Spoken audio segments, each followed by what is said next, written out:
What you know you can't explain. But you feel it. You felt it your entire life. That there's something wrong.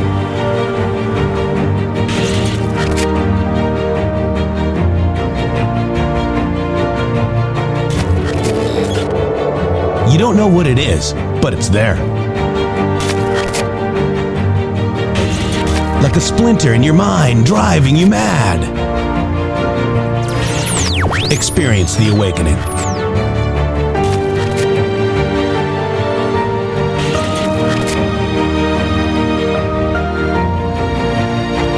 Brilliant anonymous researchers.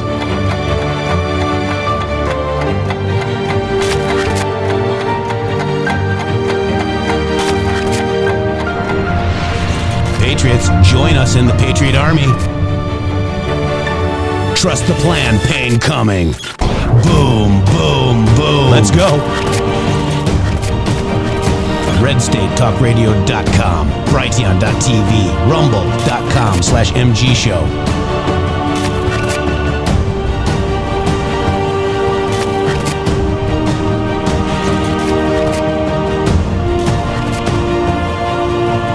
The end won't be for everyone. That choice to know will be yours.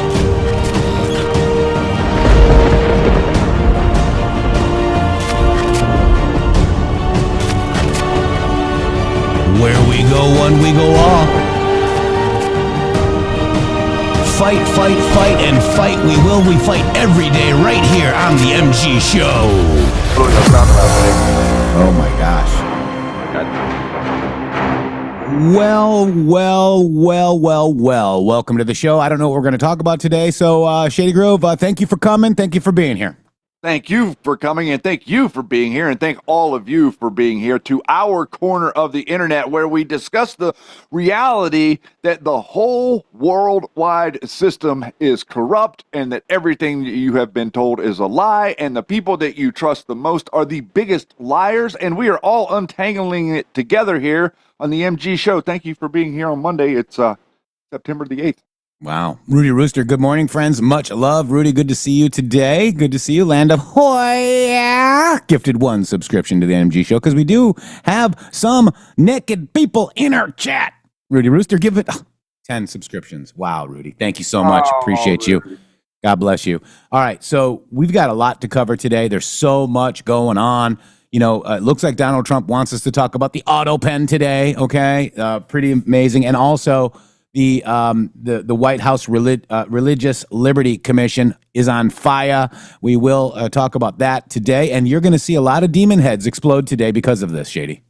You really are, and effectively what we had to do first is you had to get rid of the Department of Education's power before you started to do the end around, which is to reassociate the youth of America with what it is that they believe in and what it is that they practice in their religious life that is all too often and almost always left out of their life as children in school. And it's very, very uplifting to see what we're seeing right now, to see that Donald Trump is bringing in people to the conversation as opposed to trying to block everyone out of the conversation and insert virtue signals everywhere, which is what I think every single one of us experienced going through schools in America in the last 30 years.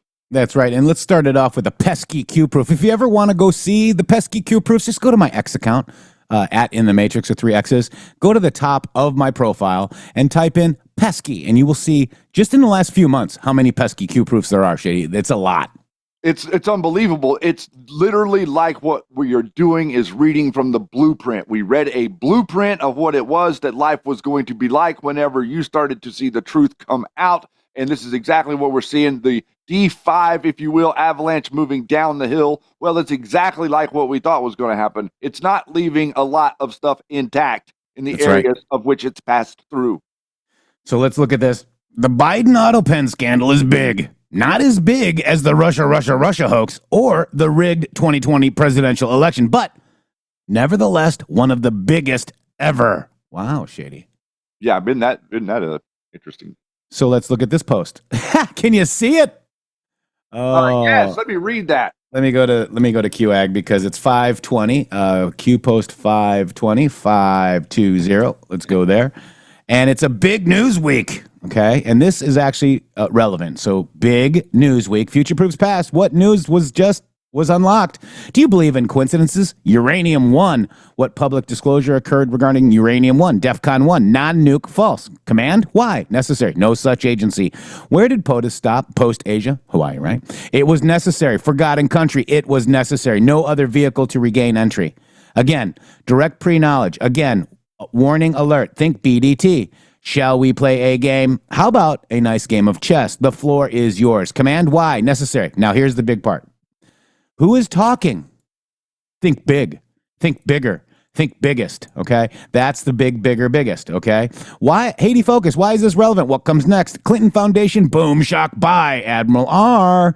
Classified. Because of the Democrats not being interested in life and safety, DACA has now taken a big step backwards. The Dems will threaten shutdown. But what they are really doing is shutting down our military at a time we need it most. Get smart. Make America great again. We are fighting for our country. Focus on POTUS tweet above. If D's shut down the government, what happens to the U.S. military? What specifically occurs? Think budget. Why is this relevant? Class EO. 2. Missing 1. Missing 2. Missing 3. Find missing 3.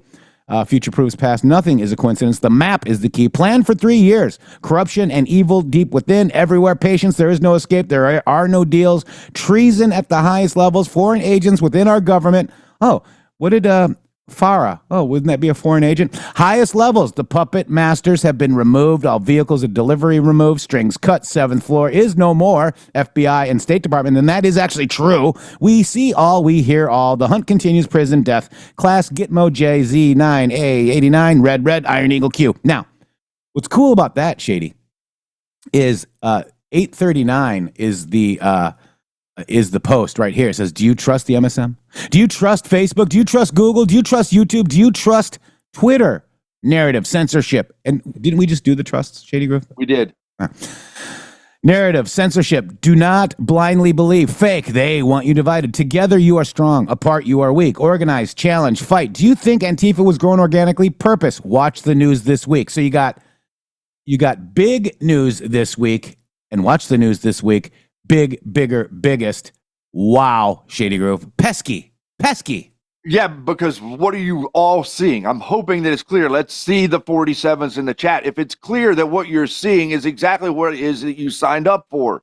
I didn't sign up for any of this nonsense about devolution, and I didn't sign up for any of this nonsense about JFK Jr. being alive. I'm sorry, but I didn't. What I signed up for was by the book. And what I signed up for was for the truth to be revealed, because I believe in my heart that I understand what the founding fathers meant by we the people controlling the government.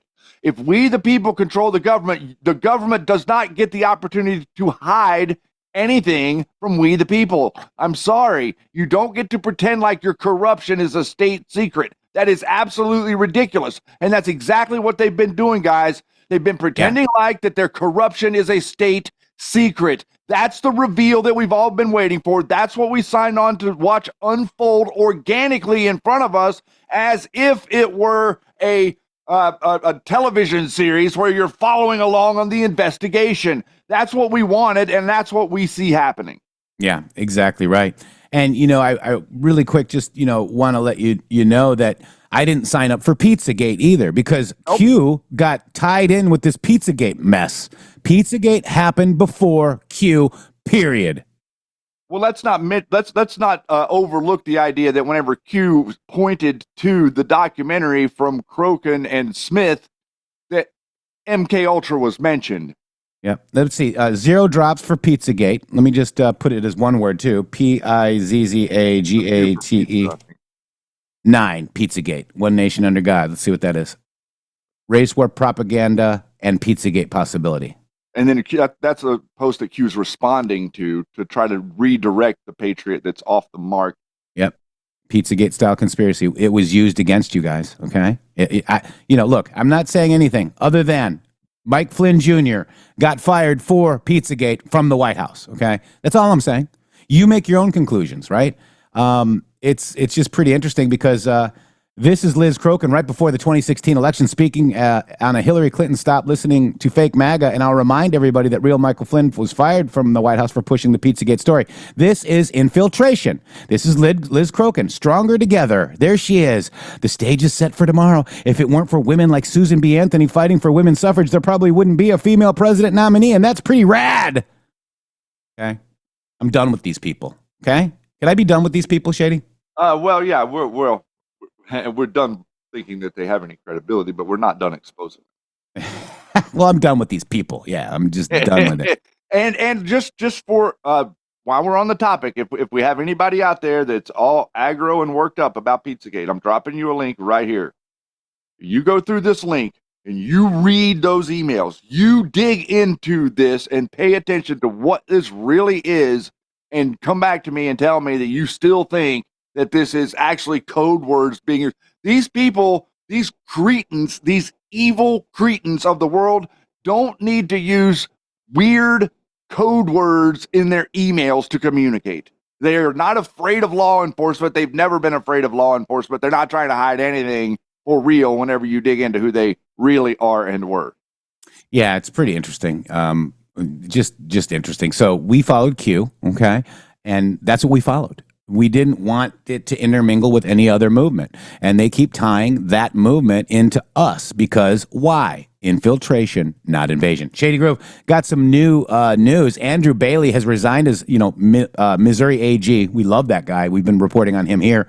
To take an unprecedented role at the FBI, becoming a new co-deputy director alongside Dan Bongino. Mm-hmm. Bailey arrives at the FBI amid President Trump's national crime crackdown. Isn't that interesting that Bongino now has a co-director? Mm-hmm. It is interesting. And it's also interesting some other connections also to that guy that I'm excited about. Good. Yes. Want to care to share, or are we? No. We're going to be secretive? Oh, yeah. We like surprises. Okay. Gotcha.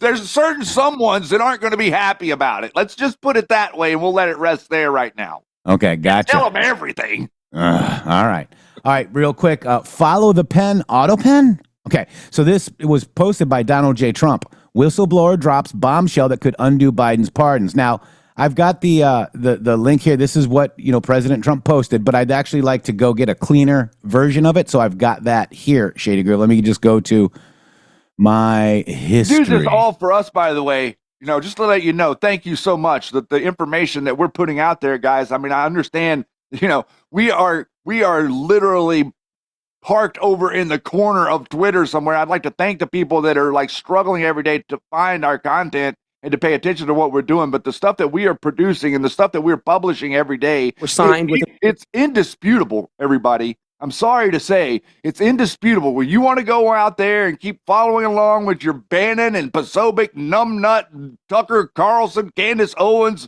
good God, at the BS that is out there in your conversation right now on the right that has absolutely 0.0 to do with anything that Donald Trump is saying. Guys, these people are they're like lemmings going off of the cliff. I have no idea what the hell they're even talking about. We're following Donald Trump. And so thank you again to Jeff for keeping all of this stuff up for us because he's doing a great job. Can he get a 17 in the chat for the great job that he's doing for the people that are paying attention? Yeah, thank you. Donald Trump. Yeah. All right. So this post again was posted on Trump's True Social, the bombshell. Okay, right. Let's just go back to it one more time. It says, oops, where is my okay. It says this. It says whistleblower drops bombshell that could undo Biden's pardons. Follow the pen post here. So I'm just kind of going, wow, is that follow the pen? Very interesting. But let's just go ahead and watch the actual clean version right here. 2 months ago, this happened, Shady Grove. Yep. Here we go. Senator Corbin, Senator Schmidt, members of the committee, thank you for the opportunity to testify this morning about how the cover-up of President Biden's mental decline endangered America's national security and undermined the Constitution. The U.S. Constitution vests executive power in a single person, the president. At the founding, the president exercised the executive power through only a small group of trusted advisors and personnel In fact, President Washington had a 4-member cabinet. Today, the president directs a Leviathan executive branch with 15 cabinet departments and at least 4 million full-time executive branch employees. The executive branch proliferation has a single source of democratic legitimacy, that by order of U.S. Constitution's Article 2, the president is both elected by the American people and vested with the executive power, all of it. Traditionally, the president takes positive actions and authenticates those actions through his signature. His signature is required for the most significant actions he may undertake: to sign an executive order, to take any action invested in him by the Constitution, as in granting a pardon, and to take the most important action of all, to sign a bill into law. In all these cases, the president's signature is itself the protection of democratic principle. When the president signs, he communicates his assent and endorsement of the action he takes. The autopen is a device that signs the president's signature to a document. The Oversight Project, of which I am a board member, has discovered that the Biden White House deployed an autopen to affix President Biden's signature to pardons, prison commutations, executive orders, and presidential proclamations. The Oversight Project's research has found that the Biden White House first deployed the autopen to affix President Biden's signature to a proclamation on day 5 of his administration, and that there were at least 3 different autopen signatures in use throughout President Biden's tenure in the White House. In June 2022, the Biden White House began deploying the autopen to sign clemency warrants and executive orders. Autopen use skyrocketed from there. We found that of the 51 clemency warrants issued during the Biden presidency, over half, 32 in total, were signed with an autopen. And these include some of the most controversial acts of clemency of the Biden presidency, including death row commutations and the preemptive pardons of members of the Biden family, Dr. Anthony Fauci, General Mark Milley, and more that were issued in the final days of the Biden presidency. We reviewed President Biden's schedule and his publicly available media and were unable to find any record of President Biden's personally approving these actions, such as a statement issued by the president himself to reporters.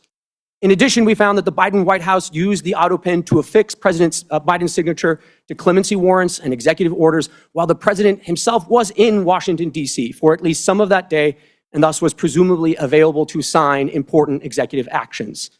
Finally, we found multiple days where President Biden wet-signed a bill into law, but used an autopen to issue an executive order or for other important executive actions. The Biden White House's widespread use of an autopen to affix President Biden's signatures to documents that exercise executive powers belonging solely to the president poses significant constitutional, legal, and practical considerations. Once the president's signature is copied and loaded into the autopen, the machine can sign documents as the president himself would. To be blunt, by using the autopen, anyone can sign documents as the president himself. Now, to be clear, I'm not here today to suggest that the autopen is bad. It's just technology. I'm here today because of questions concerning President Biden's capacity and whether the autopen was used to usurp presidential power or to conceal the president's decline. As the sitting president's mental acuity declined, potentially to the point of incapacitation, his administration's expansion of the powers of the presidency raises more questions than answers. Any investigation into this matter should focus not only on whether President Biden directed or authorized subordinate staff to take action in certain instances, but whether he had the capacity to do so at all. The 25th Amendment lays out clear procedures for what to do when the president is incapacitated. It was carefully drafted and informed by our nation's history. The Biden administration ignored it all to aggrandize executive power and push the country further in their preferred ideological direction. It is our obligation at this point to get to the bottom of these issues and to ask the important question as to whether or not the autopen and other devices were used to cover and obscure President Biden's mental decline, undermining our national security and also the Constitution. Thank you for the opportunity to testify this morning. Wow. Wow is right. Oh, Wow. Okay. Oh. So that was on Trump's Truth Social as well. Let's go over there because there's one more about the autopen, not including the actual post. Let me just get over here. So Trump posted this. He said, the Biden autopen scandal. Right. We went over big, bigger, biggest. Okay. We got that. So Let's go ahead. He also reposted Ted Cruz. Okay, ready? Yep. How dare we lie and cover up what we all knew? The Biden administration may go down in history as the most brazen constitutional fraud in American history. A Potemkin presidency fronted by a failing puppet with staffers behind the scenes pulling the strings. This is not political hyperbole. The American people saw it with their own eyes during the June 2024 debate. Numerous times, Biden stood frozen behind the podium, mouth agape, eyes frozen and unblinking. When he did speak, his words were confused and disjointed. I said that night, this is the most consequential presidential debate in history because it will result in one of the two candidates being removed from the ballot. That was exactly right. And following that debate, the Democrats recognized the collapse. They pulled out their knives and took out President Biden like Caesar on the Ides of March. For all of their strutting about, protesting that they support democracy, not a one of them gave a damn about democracy when they pulled Biden off the ballot and dropped Kamala Harris in without a single Democrat primary voter voting for him. And you know what? Not a single Democrat is here today because not a single one of them gives a damn about the fact that they lied to the American people for 4 years. They knew. Every one of them knew that Joe Biden was mentally not competent to do the job. The White House press secretary, she knew when she stood in front of the American people and lied over and over and over again. And they're not here because they can't defend themselves. It wasn't a surprise. For 4 years, the White House hid President Biden from Republican senators, would not let him meet with us. He served 40 years in this body. We all know him. And they deliberately lied. And by the way, Jake Tapper had a bombshell book exposing the incredible scandal that Biden's mental decline was covered up by Jake Tapper. There's a Yiddish word, chutzpah. And that truly is chutzpah. How dare we lie and cover up what we all knew? Now, I have been asked literally 1,000 times by Texans, who was running the country? And I'm going to give you the most terrifying answer. I don't know. I genuinely don't know. And not a single Democrat here cares. The most telling proof of Biden's decline came with the signature of the president, the symbol of executive authority that was outsourced to a machine. Mr. Wold, you're a lawyer who served in the White House counsel's office. You understand the gravity of presidential action. Does the president's signature carry legal and constitutional weight under Article 2? Yes. Is the act of signing an executive order or signing a law or granting a pardon a delegable duty of the president? So in that opinion in 2005 from OLC, they said essentially that an autopen could be used by a subordinate, but the president's determination as to sign the document can never be delegated. Can that authority be transferred to a staffer or machine without the president's explicit authorization? Never. And if you look at the statistics are stunning. In 2021, President Biden issued 78 executive orders. None were signed with an autopen. That first year of the presidency, Biden, I suppose, was relatively lucid, and 78 executive orders he signed by hand. The second year, however, we see the autopen emerge. The first autopen executive order was issued on July 15th, 2022. After that day, 100% of the executive orders issued in 2022 were signed by an autopen. In 2023, Biden issued 24 executive orders. 16 were autopenned. In 2024, Biden issued 19. 14 were autopenned. In 2025, Biden issued 14 executive orders. Every single one was autopenned.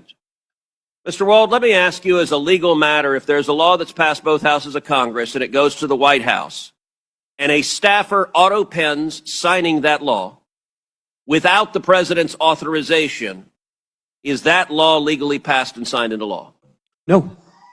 If an executive order is issued and a staffer autopens it without the president's authorization, is that executive order legally binding? No. And if a pardon is issued from the President of the United States and a staffer autopens it without the President's authorization, is that pardon legally binding? No. Under the Biden White House, the ceremonial song, Hail to the Chief, was effectively replaced with Hail to the Pen. And it was an outright assault on democracy. And every reporter covering this ought to ask, why doesn't a Democrat care? We heard about the moral responsibilities of a staffer. How about an elected senator who knows damn well that if we get into a war and Iran is preparing to fire a nuclear weapon at the United States, that the commander-in-chief is busy playing with his jello and is not competent to defend ourselves, and every member of the cabinet, the chief of staff, the press secretary, and the members of Congress who lied about this on a daily basis with the press's complicity, they are all responsible for subverting democracy. All responsible. And, you know, we think Hussein was running it. Remember the meme that says, when I get through with you, it'll be like you're not even here. That could be the autopen Q-proof, guys, okay? Because if all of these, which they should be, are null and void, because who knows who signed them? We don't know, okay? And it was done by a machine. Whoever had access to it, it's moot. You know, fraud vitiates everything, and that's fraud, Shady. It's complete fraud. And what he's saying, what Ted Cruz is saying there, he's mostly right over the target, in my opinion. And what that gentleman that is testifying there is also over the target. If Joe Biden didn't authorize it, if he didn't know, if there isn't some sort of delegation of a statement, it has to be a statement. He has to say, you need to pardon X. This person needs their sentence commutated. Then in that situation, I'm going to go along with the idea that the autopen is legitimate if the president demanded it be done. But if the staff was using the autopen, this makes a lot of sense, by the way, because if you go and look at the details of some of these people who had their, I mean, these are some pretty hardcore criminals that really had no chance of ever getting out of prison, weren't even involved in trying to get out, and all of a sudden that they get a pardon out of nowhere. And a lot of them devout communists, as a matter of fact, criminal communists that have, you create communists once you get into prison. A lot of people don't realize that. And so they let these people go. Now they're out there in their communities.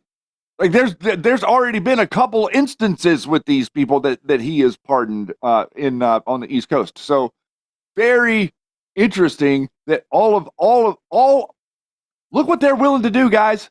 The same people that were signing using this auto pen are out there saying that Trump is somehow like mentally unfit. That's what they're doing. Yeah, it's crazy, guys. All of it is crazy. And, we just want, it'll be like you're not even here. So would that be all the auto pen EOs could be null and void too? Like you're not even here. Do you see that, guys?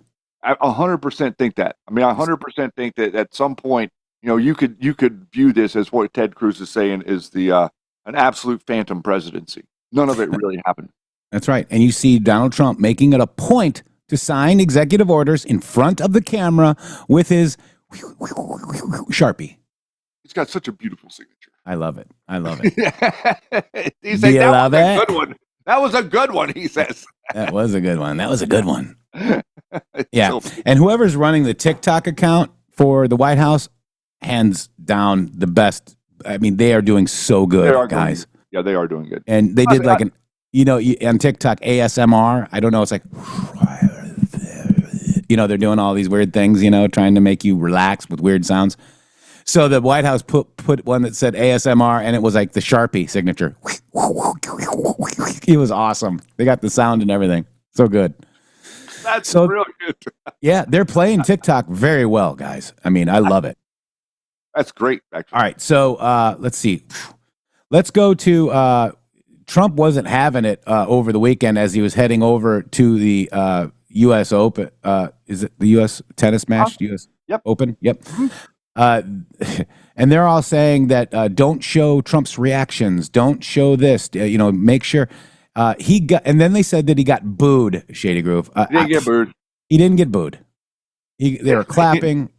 They love to make this stuff up. Like at some point, you're going to think that like the news, instead of making up the news or pretending that they would actually report what happened and just stop it with just, isn't it exhausting making stuff up 24/7? You would think that they would get tired of it.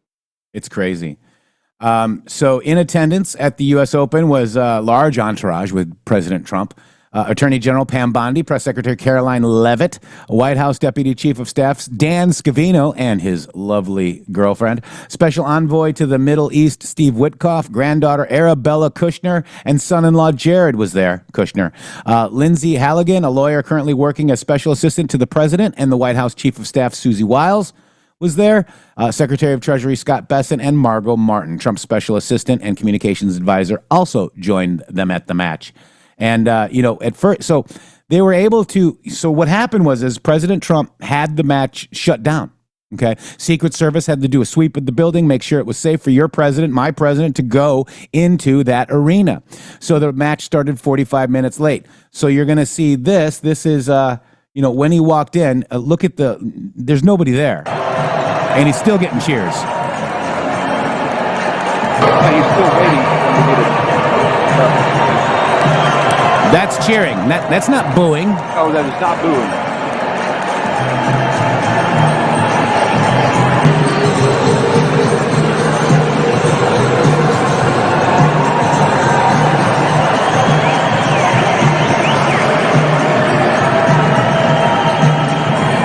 They're still cheering, jumping up and down.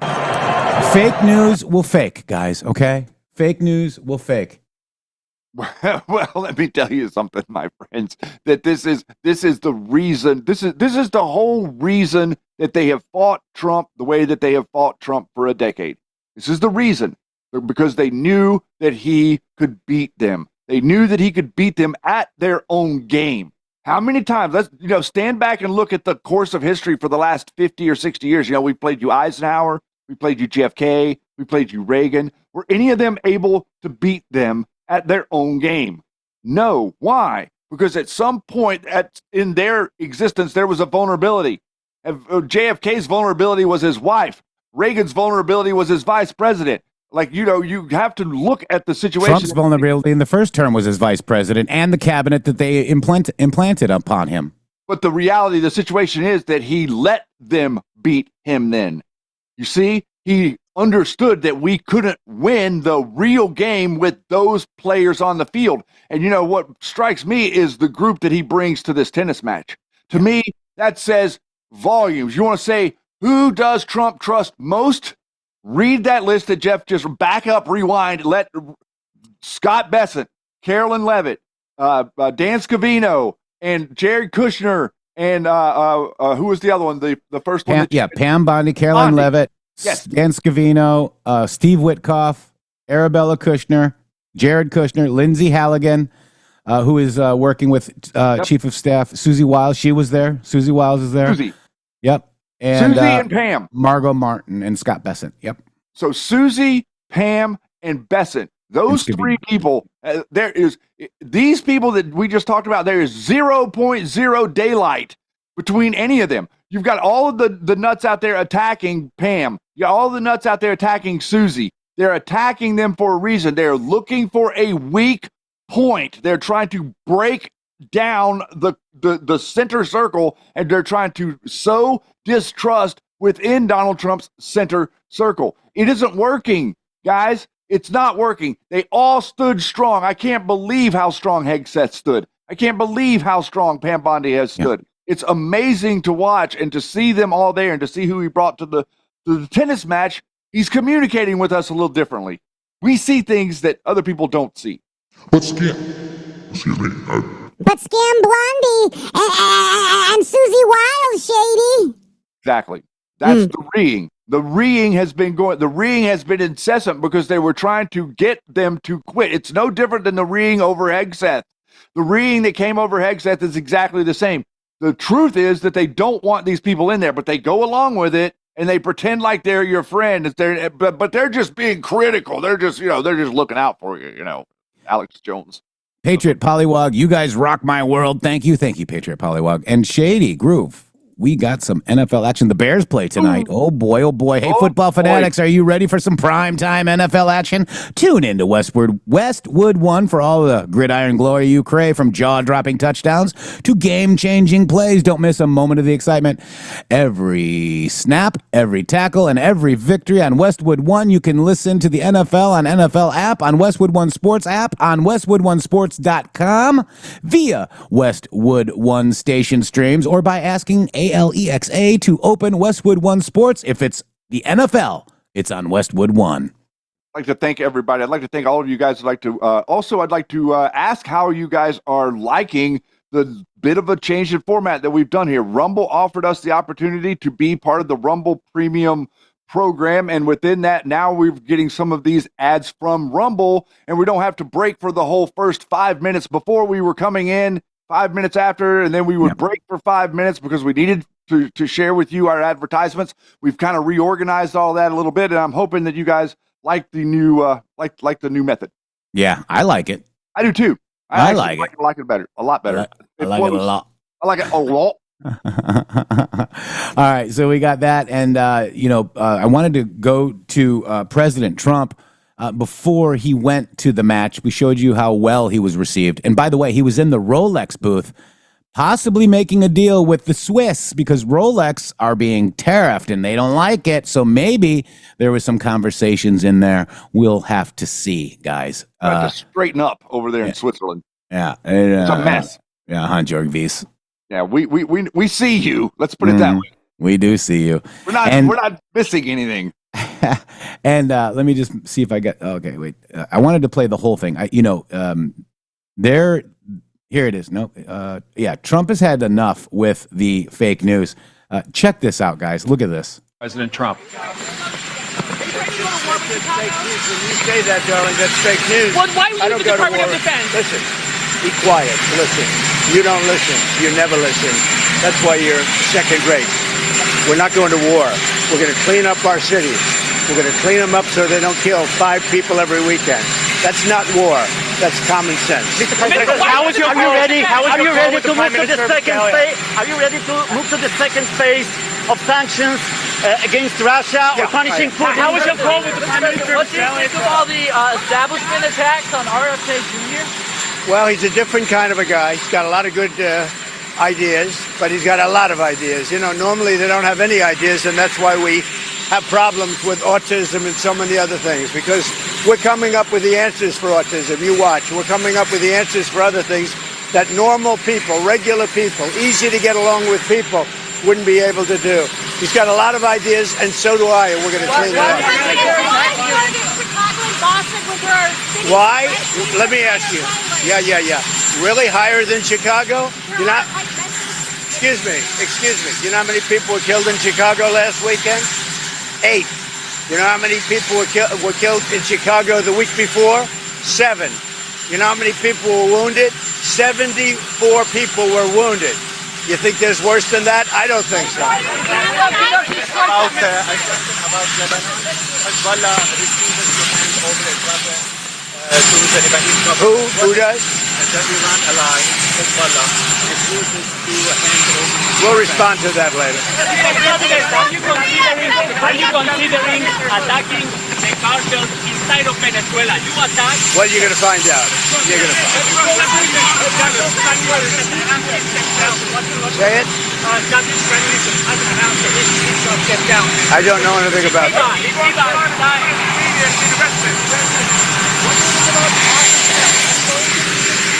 I had a great conversation with him.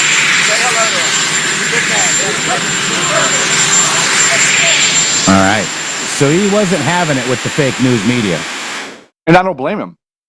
But look what they're doing. Look what they're doing right now. Like if you paid attention to the headlines of the papers over the weekend, you would think that Donald Trump is literally about to like unleash the Marines in the city to start shooting and rounding up people of color and putting them into camps. Like that's the rhetoric. That's what they're saying. Listen, guys, I have seen it, and I know Jeff. You've got this the one video for sure to play, but that's not the only one. There's real people out there, everybody. There's real people on the ground in Chicago that voted for Donald Trump that are tired of it, man. I'm tired of it. They've been living in a war zone for over a decade. Like before Obama, before 2008, I don't think we could refer to Chicago as a war zone. Since 2008, you can. Go back and look at the statistics, man. After like 6 months after Obama was in there, it started to deteriorate. From what I hear, there's like about 800 gangs that are operating in the burbs, suburbs, and inner city of Chicago. They're operating with impunity. Nobody can do anything about it. You know why? Because there's all these gun laws that say you can't protect yourself. Just go stay inside your house.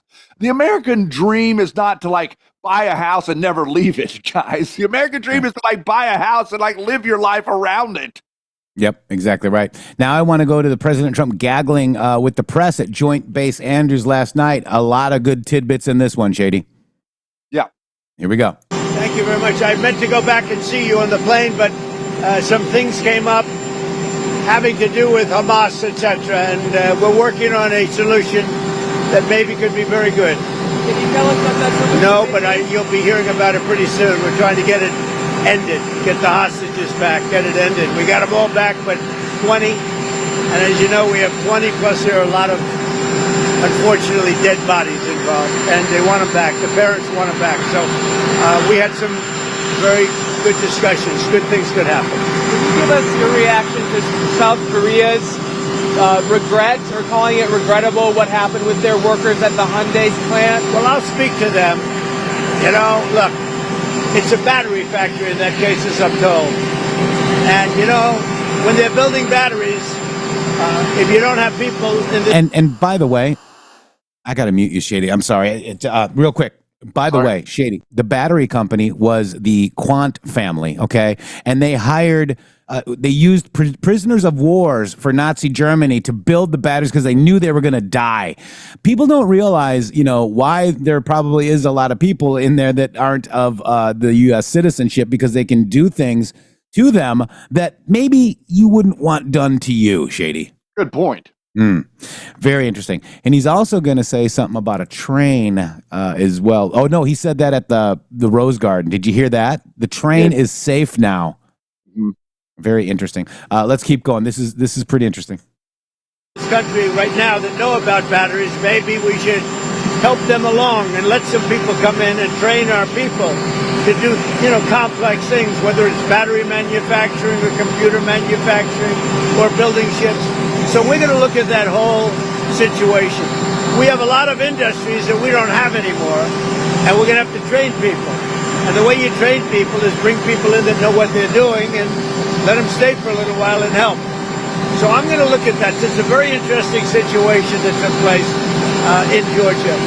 And we heard about it yesterday. At the same time, ICE was doing right because they were here illegally.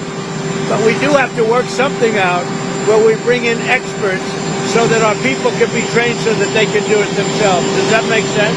Right? Is it straining the relationship with Korea at all? No, we have a great relationship with South Korea.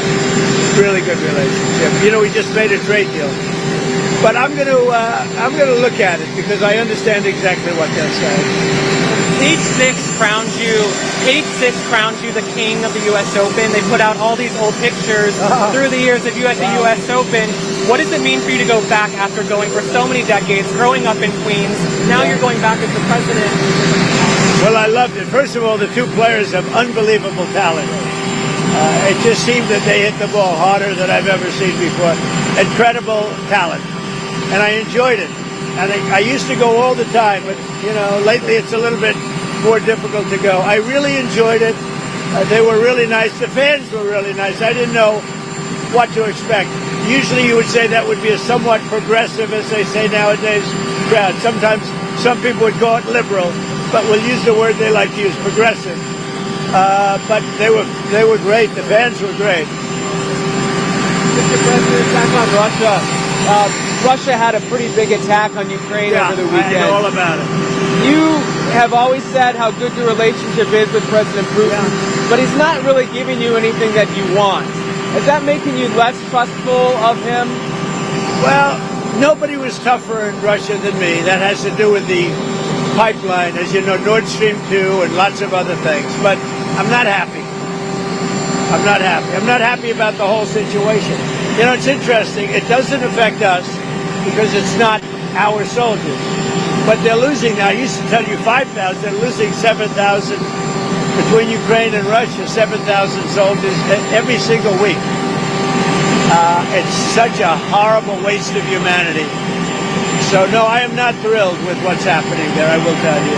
I think it's going to get settled. So I settled 7 wars. This, I would have said, would have been maybe the easiest one to settle of all. But with war, you never know what you're getting. But we're going to get it, I believe we're going to get it settled. But I am not happy with them. I'm not happy with anything having to do with that war. It's just such a waste of great humanity. Obstacle to a peace deal in Ukraine. As of right now, what do you think is the greatest obstacle to a peace deal? Well, we're going to see. I mean, we have some very interesting discussions. You know, certain European leaders are coming over to our country on Monday or Tuesday, and individually. And I think we're going to get that settled. I think we're going to get it settled. We have to. You can't lose. You know, when they're losing 5,000 to 7,000 soldiers a week for no reason, you have to get it settled. Of all of the wars, whether it's the Congo and Rwanda, they said it was impossible to settle.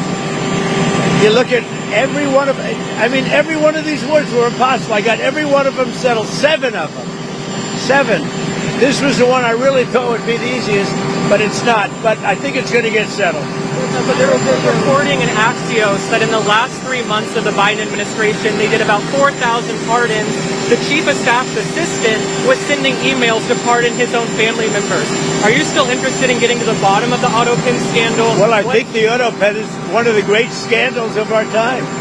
The autopen was our president, or to put it a different way, whoever operated the autopen was our president. It's not allowed. It's just not allowed. And they gave a pardon to the unselect committee after the unselect committee realized that that whole situation was a hoax and it was all their fault, including Nancy Pelosi turning down security and all, turning down soldiers. It all came out bad for them. They burned everything. They got rid of everything. There's absolutely nothing there. It's all gone.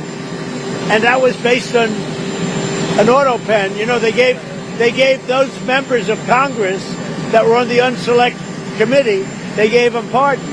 What do you think? So I think it's a tremendous scandal. What do you think the media would say if you pardon your kids your last day in office via an autopen? Don't you think the media would go Well, haywire? I think it would have been a big story. Yeah, would have been. I like this guy. Irina Zaruska, who has sat multiple times on a subway.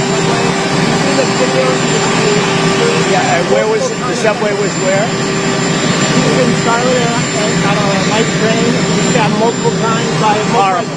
No, I haven't heard. Okay. When did this happen? It happened in August, but the video just came out. I see. Yeah, I see the video. I'll know all about it by tomorrow morning. Okay? Thank you. Do you have plans for Chicago this week? No, not really. Not really.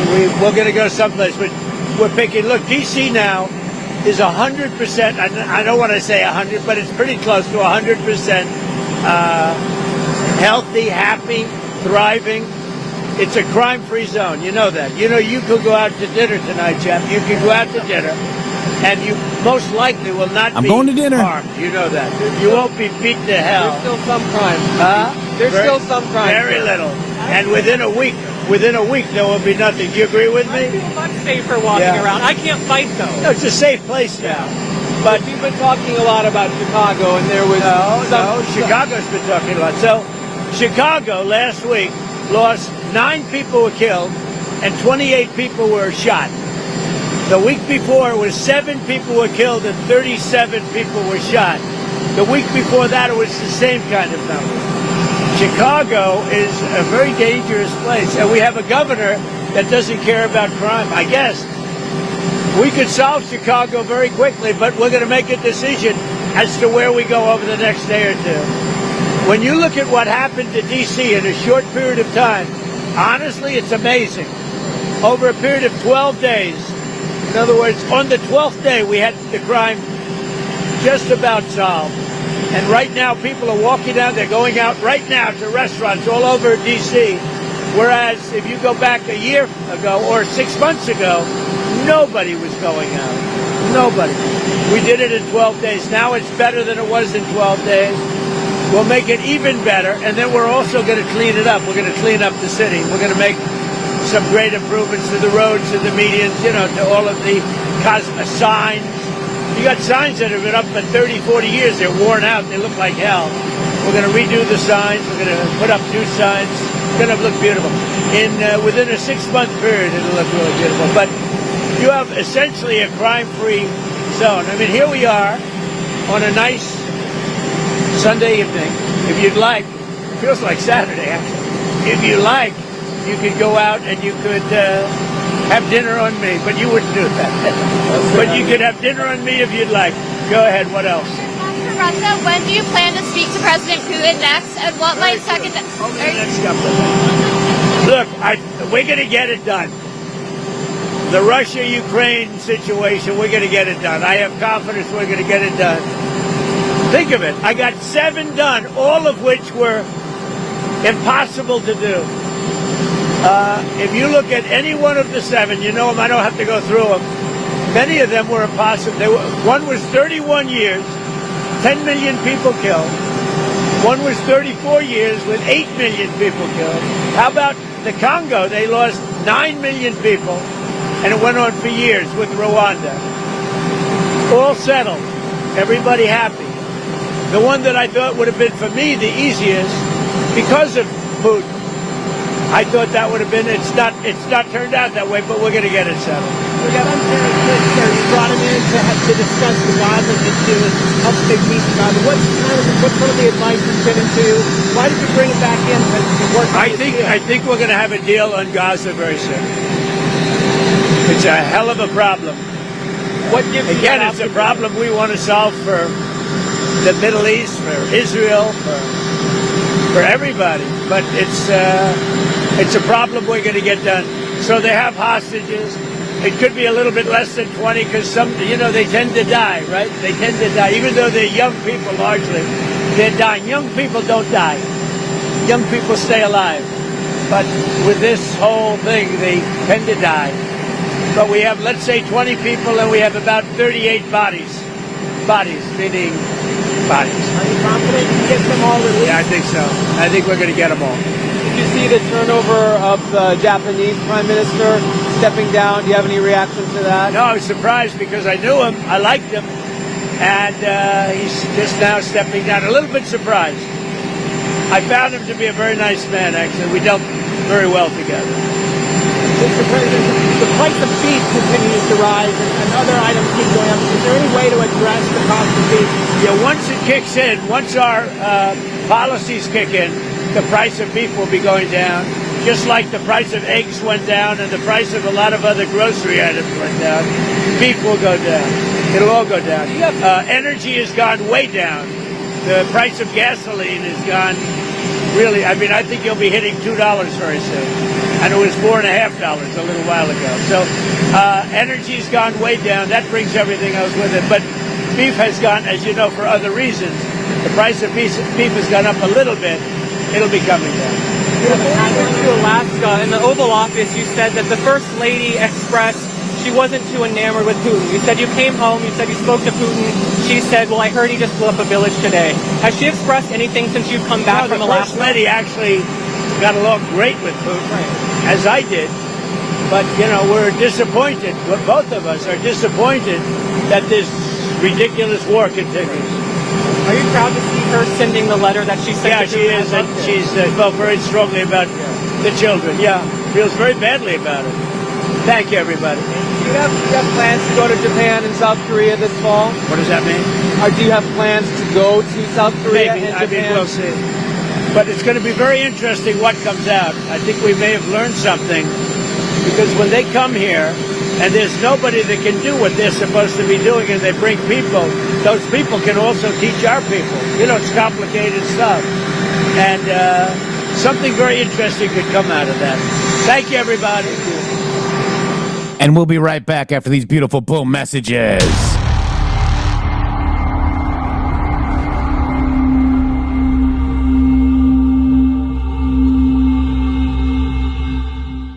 Hello to all of you beautiful patriots out there. First of all, let me just thank you all for supporting this show. We wouldn't be here without you. But I have a huge announcement regarding donations. It has come to our attention that using the Rumble app is taking an additional 30% of your donation to the show. Let me explain. According to our TOS, Rumble takes 20% of all donations made through the web browser. And that's a 20%. It's a good deal if you consider other platforms like YouTube and such. There is a hidden cost that we just found out. For example, we received the generous $500 donation from Spill Tea, and thank you so much for that, from the Rumble app on Apple.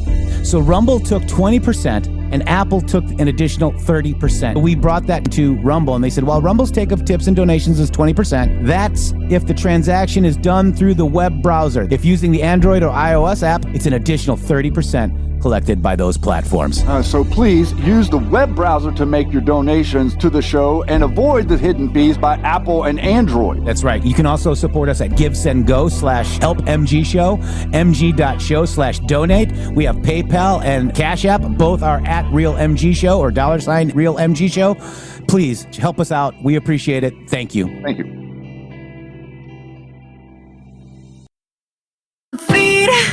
What's that I see? Presidents dropping Q plus memes, wild and free. Red pills raining, conspiracies soar. The Anon army's hyped, they're begging for more. Q confirmed, yeah, the memes don't lie. Presidents posting, truths flying high. Q plus vibes, storms breaking through. The great awakening's coming for you. Cabal shaking, deep states in a sweat. Every repost a clue, the plan's a safe bet. Anons decoding, dropping crumbs all night. President's meme games fueling the fight. Q confirmed, yeah, the memes don't lie. President's posting, truths flying high. Q plus vibes, storms breaking through. The great awakening's coming for you. Is it a LARP or the real deal plan? 17's calling, take the red pill, man. From next to the streets, the truthers unite. Q plus memes are blazing, setting fire to the night. Q confirmed, yeah, the memes don't lie. Presidents posting, truths flying high. Q plus vibes, storms breaking through. The great awakening's coming for you. So hit that repost, let the Q flags wave. Presidents, meme machines gonna save the day. Q plus forever, the storm's gonna sing. Truth's out the bag, let freedom ring. MG music.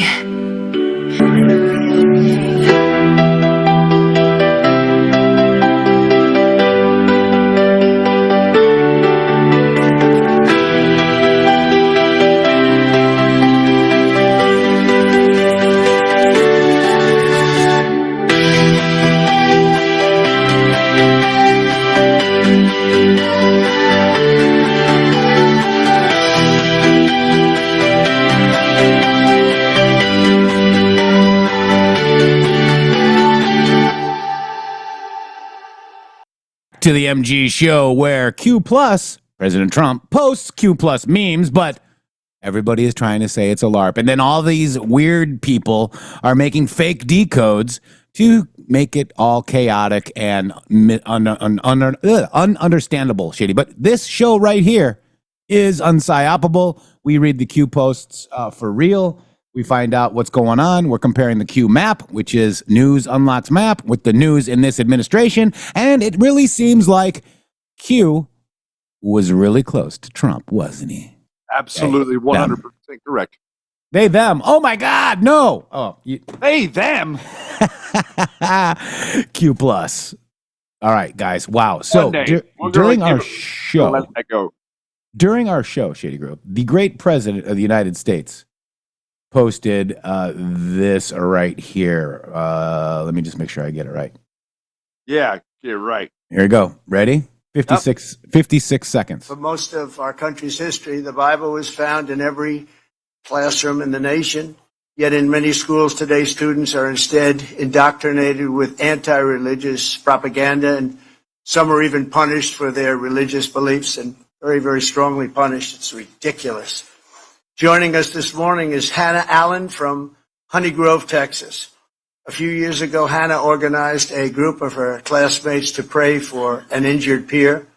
The school principal declared that Hannah's generous act of love was prohibited from taking place in front of the other students. To support students like Hannah, I'm pleased to announce this morning that the Department of Education will soon issue new guidance protecting the right to prayer in our public schools, and it's total protection.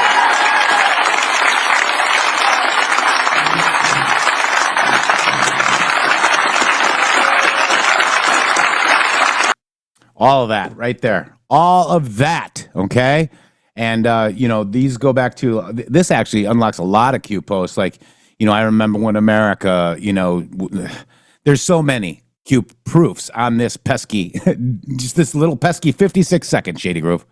The Department of Education had to be eradicated. You had to take away You had to take away the power of the Department of Education before that you could actually implement these types of guidelines and structure. By the way, this is not going to be guidelines. This is going to be structure. This is going to be this is a revival in the nation, in this country, for people to start realizing what it means to be strong and assert their beliefs and to stand up for their beliefs. Whenever we say to stand up for your beliefs, that means to be able to stand up for what is right. And I don't know if anybody has noticed, but the society that you had when you were young, if someone was doing something in public to harm a young lady, there would be 10 guys there in 3 seconds to give him the good solid beat down and tie his ass to a tree until the cops could show up and take him away and put him in prison for 4 or 5 years until he could figure out why the hell he just did something wrong and what exactly it was he did wrong and what it is he's going to do to better himself. That's the way society was structured. It is not structured that way today, largely because of them eradicating the idea of prayer and kindness from schools in America, for the eradicating the idea of what it means to be like Jesus, or what it means to actually to turn the other cheek, or what it means to stand up and protect the innocent. Those are the things that have been taken away from us, and those are the things I think that are the bedrock of the core of our society to begin with. Yeah, it's pretty amazing, guys. This, and look at this, Shady Grove. Look at this.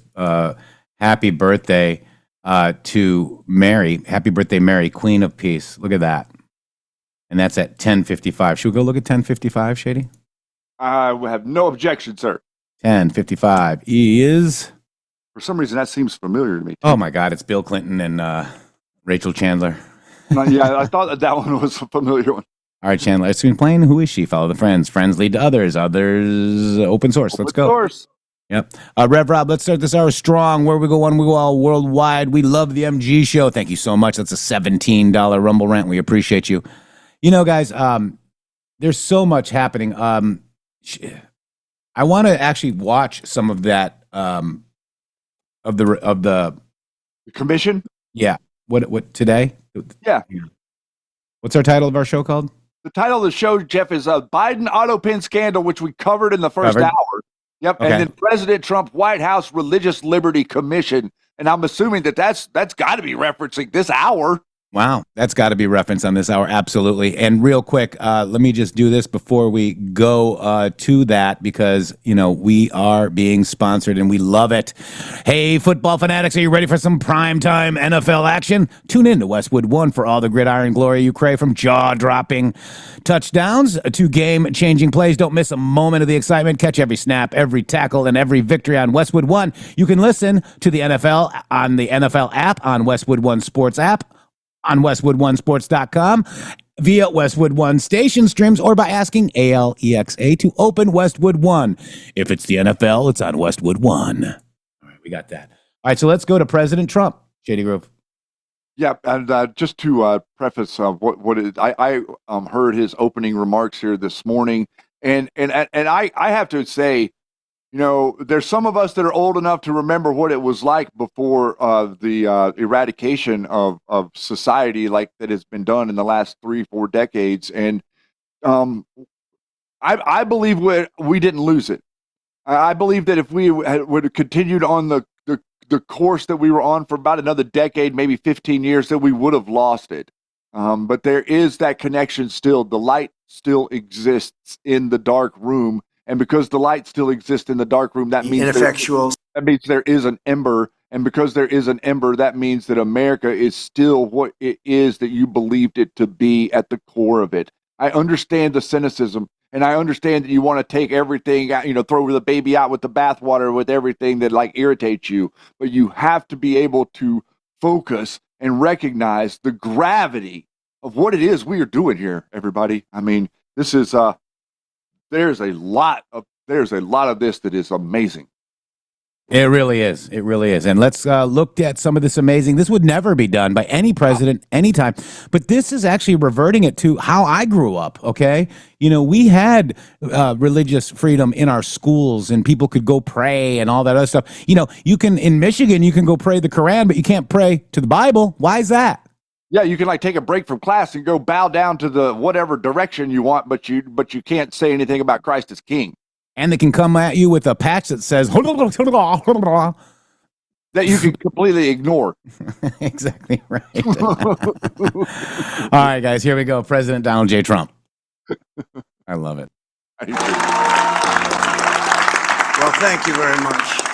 Thank you very much. I said we'll have to cut Lee Greenwood a little bit short. How good is he, right? He's been with us right from the beginning.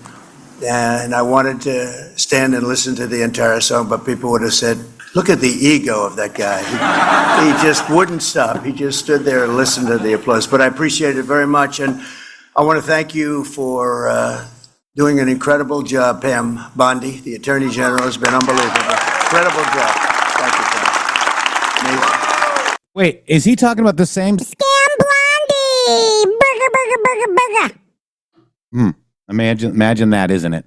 You were muted, Shady, if you were talking. I wasn't. And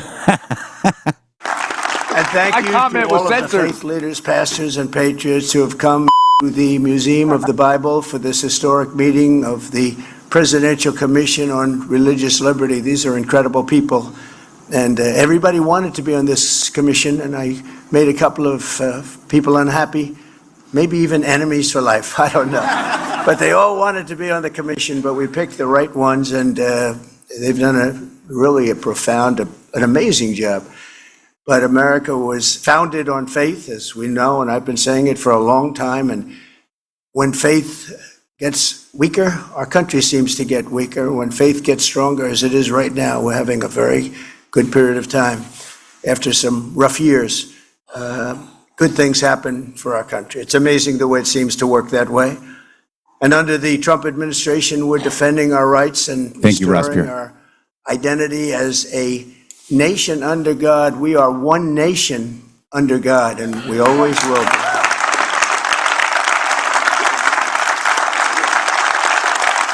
The need for this commission has never been more clear than it was last week when the ineffectual senator from Virginia, a man named Tim Kaine, stated that the notion our rights come from our Creator is, quote, extremely troubling to him. Very troubling, isn't it troubling? Isn't it terrible, though? How he would say something like that, and advocated really by a totalitarian regime. This is what they say. But as everyone in this room understands, it is tyrants who are denying our rights and the rights that come from God. And it's this Declaration of Independence that proclaims we're endowed by our Creator with the right to life, liberty, and the pursuit of happiness. The senator from Virginia should be ashamed of himself for many things. For many things. for things even beyond that. But in its own way, nothing's more important than those words. They were terrible words. As president, I will always defend our nation's glorious heritage, and we will protect the Judeo-Christian principles of our founding, and we will protect them with vigor. We have to bring back religion in America, bring it back stronger than ever before as our country grows stronger and stronger. Our country is now the hottest nation anywhere in the world. 1 year ago, our country was dead. And I say it, 1 year ago, our country was dead. We had leaders from all over the world that talked to me, that say, your country's in trouble. And I just left the Middle East, King of Saudi Arabia, Qatar, UAE, a lot of the big countries. Then I was with the heads of NATO, the NATO nations, all of them. Everyone said essentially the same thing, that a year ago your country was dead and now you have the hottest country anywhere in the world. It's true. It's true in every way. But to have a great nation, you have to have religion. I believe that so strongly. There has to be something after we go through all of this, and that something is God. We go through all of this for a reason. It's not easy, believe me. But I want to thank the Commission's chairman, Texas Lieutenant Governor Dan Patrick. He's been the chairman of my Texas campaign from day one.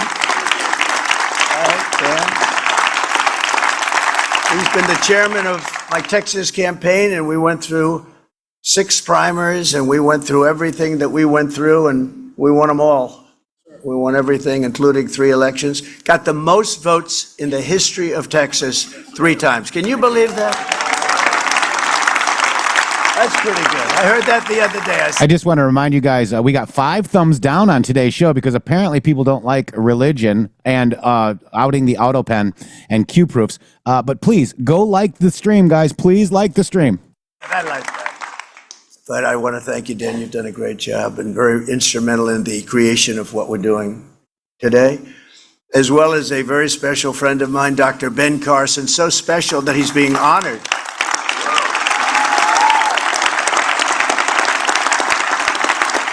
He's being honored in a couple of weeks, and I was absolutely not here. It was a very important mission for the country, and because I usually take missions only for the country. But this was for the country, and I said, I can't do that one. I'm going to go back. I'm going to be with Ben Carson at Mount Vernon. I believe it's going to be. Pretty good place, pretty good location, right, Ben? But he's been my friend from the beginning, right from the beginning. Should I tell him the story about what you said to me, Ben, the famous words? He was a very tough opponent. We were fighting it out, and we had actually 18 candidates, including me. And Ben came up to me right after the first debate. He said, you know you're going to win, don't you? And I said, no, I don't know that. I think I'm going to win, but I don't know it. 18 people, and I had never done it before. They had all done it. They were all governors and senators, talented people. He said, no, you're going to win it because God wants you to win it. Right? Right?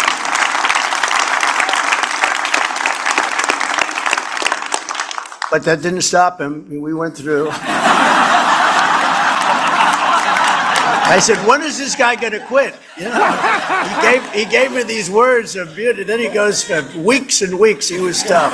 He was a tough one. But we love Ben. Ben's special, and we appreciate it. Thank you, Ben. Thanks also to the commission members, including Secretary Scott Turner, Pastor Paula White, who's been with me from the very beginning, right? Pastor Franklin Graham, great gentleman. Great gentleman. Thank you, Franklin. A man I've watched for years on television, but you're not supposed to admit it. You know, it's like with me. People don't like to admit it, but we all watch. Phil McGraw, Dr. Phil. Dr. Phil. Thank you, Phil. Great guy. He came out early for me. He did a piece on me before the election that was different than any interview I've ever done. He asked me the most personal questions. I said, this guy's really getting personal. But everybody that saw it loved it, so thank you. Thank you very much. Cardinal Timothy Dolan, highly respected man. Great. You come from New York. He was in his own right the king. He was great. And we worked together in the first administration so much on going through that horrible epidemic that we went through. A couple of epidemics we had to go through, a couple of really bad ones, but we worked together, and I helped financially with your church and your schools, keeping your schools going, and it was an honor to do so. Bishop Robert Barron. Bishop, thank you very much. Appreciate it. Great job you've done. A man I watch on television a lot. He doesn't believe it, and I do. Eric Metaxas. Where is Eric? Eric? I do watch. He said, you really don't. I said, I really do. I said, you have to have more confidence in this. Your show is excellent. And he's a great guy. And he wants me to call it the Super Centennial. He said Super Centennial. And I think we're going to do that. Let's change it. I really like that idea because we call it the 250 Centennial, but it's really not. It's really just below the try, right? So we're going to call it Super Centennial then, okay? Let's do that. Will you please make the changes? All of my people that are all over the room, please make that change. A wonderful person who I've known for a long time, Kelly Shackelford. Kelly? Is that Rusty Shackelford? Great job. Ryan Anderson. I think that's Ryan, thank you. Congratulations. Also, remember, Shady, what he was talking about there is democracy it usually dies and withers away within, 200 years? Wasn't that a Jefferson quote? Yep. Yeah. So that's why it's going to be a super centennial, because we didn't die and wither away. We almost did, guys. Do you realize how close we came to losing our country, our republic? Isn't that what all the media were telling you? Isn't that what all of the stuff all the predictions and everything told you, that it was going to end, that we could only last so long? They were literally trying to implement that reality against you. But what Jefferson didn't understand back in that time was that what they were building was something that was resilient and something that would be remembered and something that they would not be able to put out. Remember, like I said, the flame in the room, that's all you need. All you need is a flame in the room, and the room is not dark. That is the literal best metaphor for the American story. That's right. That's right. And it was like a democracy is nothing more than mob rule, where 51% of the people can take away the rights of the other 49, guys. So I know, we do use that. I know people use it, but it's supposed to be a republic, Shady Groove. It is a republic. It is a republic. Boom. When tyranny becomes law, rebellion becomes duty. Here we go. Back to President Trump. Absolutely. Boom. Carrie Bowler and Allison Ho. Carrie? Ho! Two great people. And we're also joined by the chairman of the Faith and Freedom Coalition, Ralph Reed. There's Ralph. Ralph, you helped so much. Ralph, I think, hit more doorbells than anybody else I know. Millions and millions. What was the number, Ralph? 10 million. And it's true. Somebody else would say, well, was it really? And it was. People were saying he was all over the place. Thank you very much, Ralph. I appreciate it. We'll never forget it. Thank you. Let me also thank everyone at the Museum of the Bible, including Steve and Jackie Green. The job they've done is just incredible. It's, I want to say their entire family's here. I want them to all hear it, but they founded this beautiful museum to honor the most widely read book in history. And the job they've done is amazing. I ask, which museum does the best? I always like to find that out. And numerous times they're saying the Museum of the Bible that more people come here than anyone else. You probably won't read that in the newspapers or the media, but this is an amazing place, and it does tremendously well, so respected. And they built it up, and it was a labor of love. Well, it's nice that he's rich as hell, too. It always helps. Where are you? Where are you guys? Where are they? Yeah. Look at that. They don't even get good location, okay? See, if I did the Museum of the Bible, it wouldn't be as successful, but I'd be sitting right here. No, I'd be sitting up here. You've done a great job. Everybody's talking about it. It's I got a little involved with museums, because I had a little problem with the Smithsonian. We like a little more positivity. It was all about all the bad things in our country. I said, what about the good things we've done? So I got a little involved. With that. And they're making, honestly, they're making changes. They were also told what to do by people that came before me, in all fairness, but they're making changes. Big changes are being made at the Smithsonian. But I just want to thank the Green family, because what you've done here is incredible. Thank you very much. For thousands of years, the Bible has shaped civilization, ethics, art, and literature, and it's brought hope, healing, and transformation to untold millions and millions of lives. The Bible is also an important part of the American story. That's why I'm delighted to announce that just moments ago, I personally delivered the Trump family Bible given to me by my mother. I remember the time she gave it to me. It was used in both my inaugurations and also display at the museum, and I guess it will now be displayed right in the heart of our nation's capital, right here, and that's an honor. That's an honor.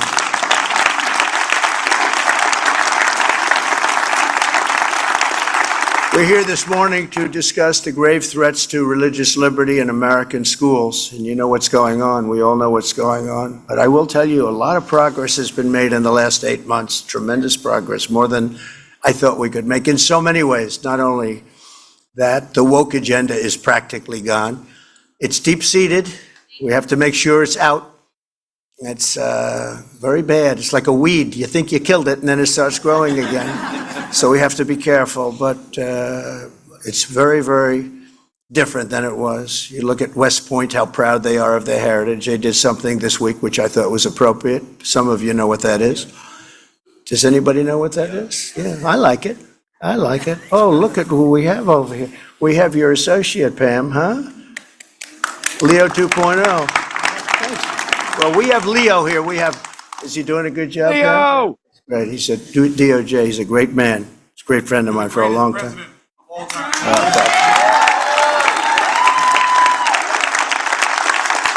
I'm glad I got to see him. I would have been in big trouble, Pam, if I didn't see him. But thank you, Leo, very much. I appreciate it. For most of our country's history, the Bible was found in every classroom in the nation.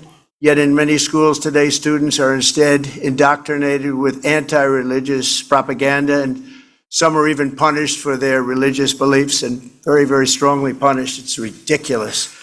Joining us this morning is Hannah Allen from Honey Grove, Texas. A few years ago, Hannah organized a group of her classmates to pray for an injured peer. The school principal declared that Hannah's generous act of love was prohibited from taking place in front of the other students. Didn't like it. The principal didn't like it. Can you imagine? He had this real. But Hannah very strongly stood her ground, and she won. And Hannah, I just want to thank you for letting the light of your faith shine for all of those to see. We really appreciate it. And where is Hannah? Is Hannah here someplace? I think so. Hannah, stand up, please. Thank you very much. Thank you very much. Thank you, Hannah. I know what you went through. It's great. Appreciate it. To support students like Hannah, I'm pleased to announce this morning that the Department of Education will soon issue new guidance protecting the right to prayer in our public schools, and it's total protection.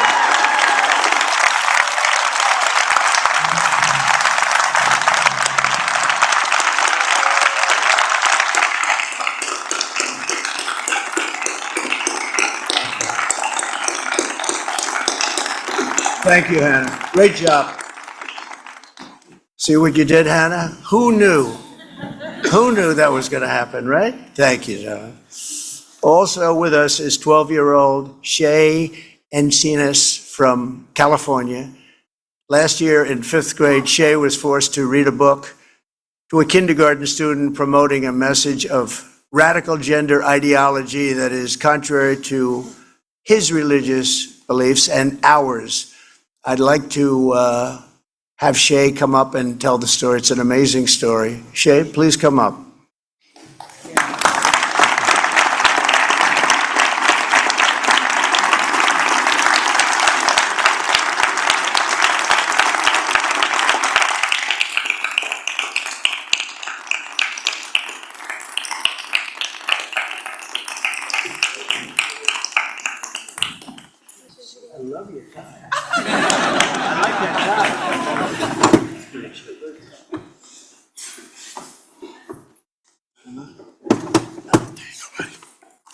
Thank you again, Mr. President. Hi, I'm Shane Cetus. I've been a Christian my whole life, and Jesus means everything to me.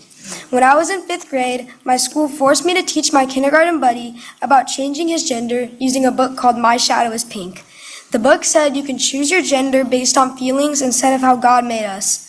I knew this was not right, but I was afraid of getting in trouble. After my family spoke up, the school treated us badly, and kids started bullying me and my brother because of our faith. And the school did nothing to stop it. It hurt a lot, but I kept trusting God. I believe kids like me should be able to live our faith at school without being forced to go against what we believe. I hope no other family has to go through what mine did. Thank you.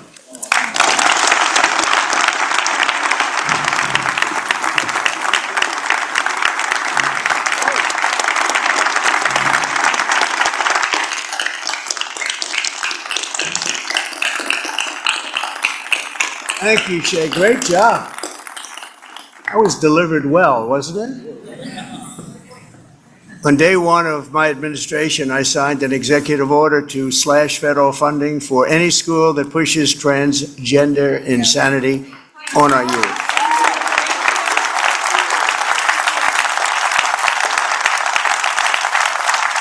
We also banned the chemical and surgical mutilation of our children.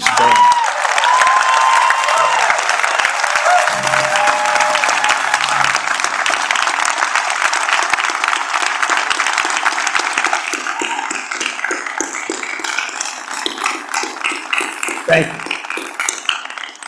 We got men out of women's sports. How tough was that?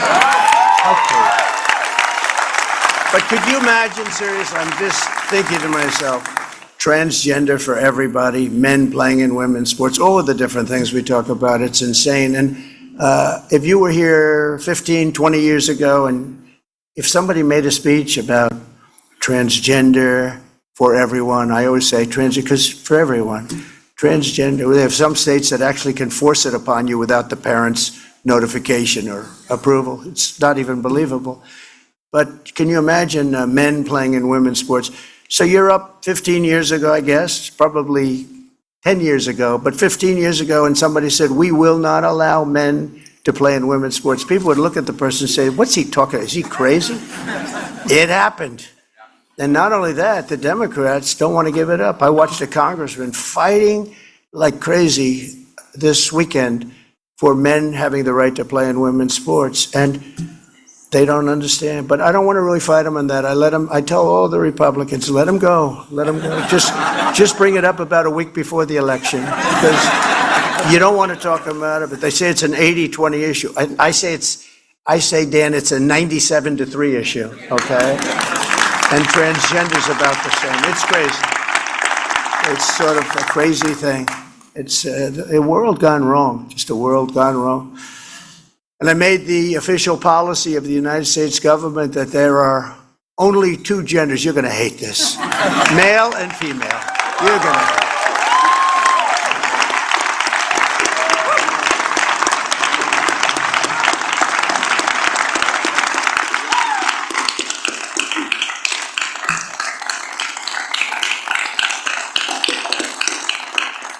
And we got rid of a very sinister thing, the Johnson Amendment, so that pastors can speak the truth that's in their hearts. You know, I'll tell you, I was in a boardroom early on. Paula was there. A couple of people in the room were there, but we had about 50 pastors, some rabbis.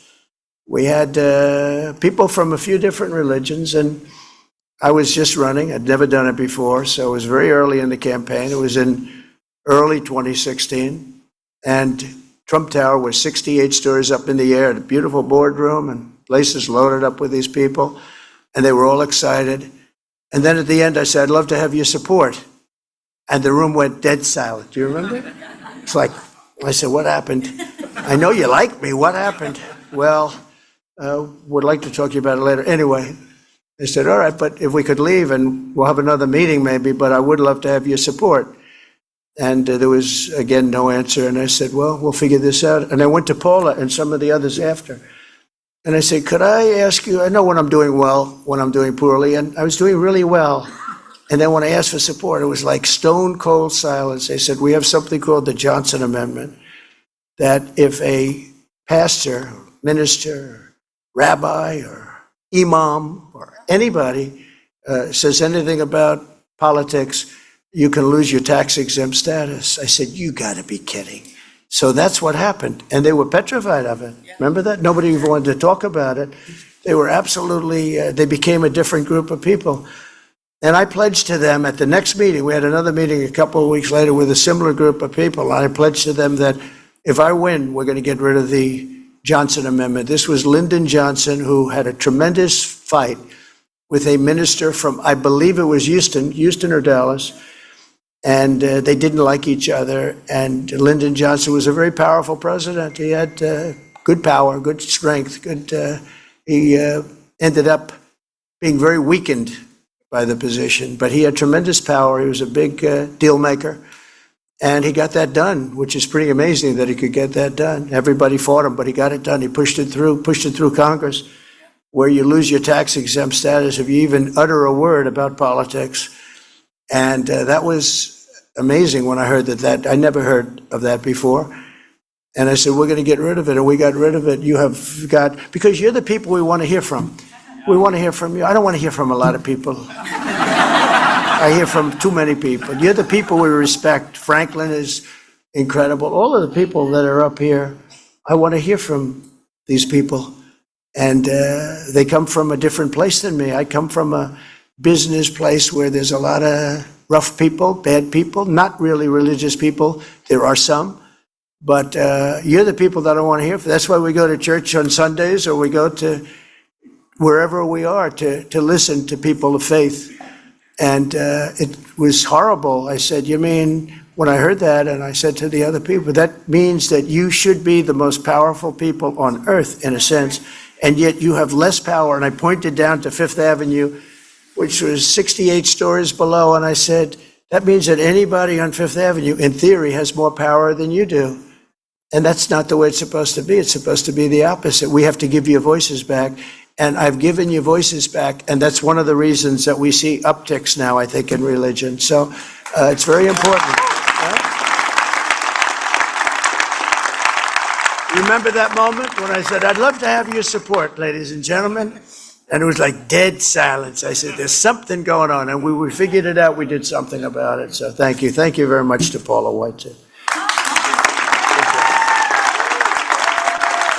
But upon taking office, I also ended the weaponization of law enforcement against religious believers and pardoned the pro-life activists thrown in jail by Joe Biden for saying that.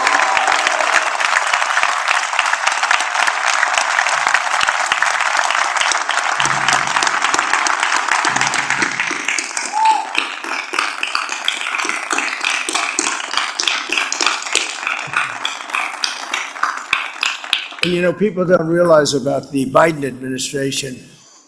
It was a very mean administration. He's a mean guy, actually, not a smart guy, never was, but he was a mean guy. No, he was a mean guy, and he knew enough about what was going on. He wasn't like some of the people that surrounded him on the beautiful Resolute desk in the Oval Office. They were stone cold mean. But Joe Biden and the Biden, they were mean people. What they did to people, what they did to J6, what they did to so many people, they were mean people. These were really radical, horrible people. And he wasn't that way 20 years ago. He was never the brightest bulb in the ceiling, but he was a man who wasn't overly mean that I saw, but boy, he became really mean, and his administration was one of the meanest we've ever had, and that's why they're out of here. And people, they're having a hard time getting jobs, and that's the way it should be, because they were bad. They did tremendous disservice to this country, including allowing 25 million people from jails, from prisons, from mental institutions, drug dealers, all over the world. They entered our country from jails. The prison population of Venezuela was emptied out into our country. And that's what we're doing now. I spent so much of our time, Tom Holman and the people that have worked on this so hard. You know, Kristi Noem, all of them, they've worked on it so hard. It's like an unforced error. and to allow people into our country who are truly, there are evil people. We're all people of religion, but there are evil people, and we have to confront that.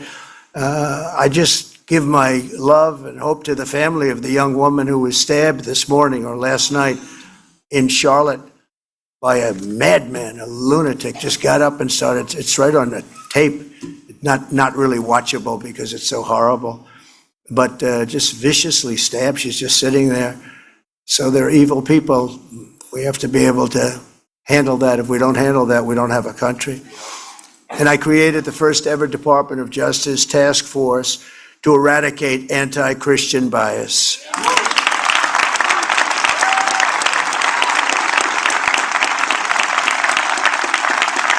That means every And for those people that are a little NGO in bit naive America. or not well read, there is a tremendous anti-Christian bias. We don't hear about it. We don't think about it. You hear about anti-Semitic, but you don't hear about anti-Christian. No, you have a strong anti-Christian bias, but we're ending that rapidly. I will tell you, it's a whole. It's controlled we're in a by much Israel. different world today than we were 1 year ago. This is like a different world.